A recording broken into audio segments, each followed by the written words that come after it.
যুক্তরাজ্যে অভিবাসী, আশ্রয় প্রার্থী ও শরণার্থীদের মধ্যে গৃহহীনতার হার 2023 সালে ব্যাপকভাবে বেড়েছে। অভিবাসীদের সহায়তায় কাজ করা সংস্থাগুলোর সমন্বয়ে গঠিত নো অ্যাকোমোডেশন নেটওয়ার্ক তাদের সাম্প্রতিক প্রতিবেদনে এ তথ্য জানিয়েছে। তারা এ পরিস্থিতির জন্য যুক্তরাজ্যের সরকারের কঠোর অভিবাসন ও আশ্রয় নীতিকে দায়ী করেছে। প্রতিবেদন অনুযায়ী 2023 সালের এপ্রিল থেকে 2024 সালের মার্চ পর্যন্ত নেটওয়ার্কটি 1941 জন অভিবাসীকে অস্থায়ী আশ্রয়ের ব্যবস্থা করেছে, যা আগের বছরের তুলনায় দ্বিগুণ। 2022 সালে এই সংখ্যা ছিল 977 জন। নো অ্যাকোমোডেশন নেটওয়ার্কের পক্ষ থেকে জানানো হয়েছে, কঠোর সরকারি নীতি এবং প্রশাসনিক জটিলতার কারণে শরণার্থী ও অভিবাসীদের জন্য আবাসন সুবিধা প্রাপ্তি ক্রমেই কঠিন হয়ে পড়ছে।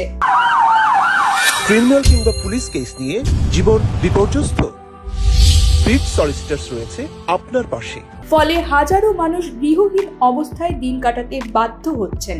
সংস্থাটি জানায়, আশ্রয় প্রার্থীদের সংখ্যা বৃদ্ধি, জরুরি আশ্রয় কেন্দ্র থেকে সরে যাওয়ার বাধ্যবাধকতা এবং আগের রক্ষণশীল সরকারের আমলে জমে থাকা বিপুল পরিমাণ আশ্রয় আবেদনের প্রভাব গৃহহীনতার বৃদ্ধিতে বড় ভূমিকা রেখেছে। প্রতিবেদনে আরও উল্লেখ করা হয়েছে, নো অ্যাকোমোডেশন নেটওয়ার্কের সহায়তা পাওয়া ব্যক্তিদের মধ্যে শরণার্থীদের অনুপাত 26% থেকে বেড়ে 47% পৌঁছেছে।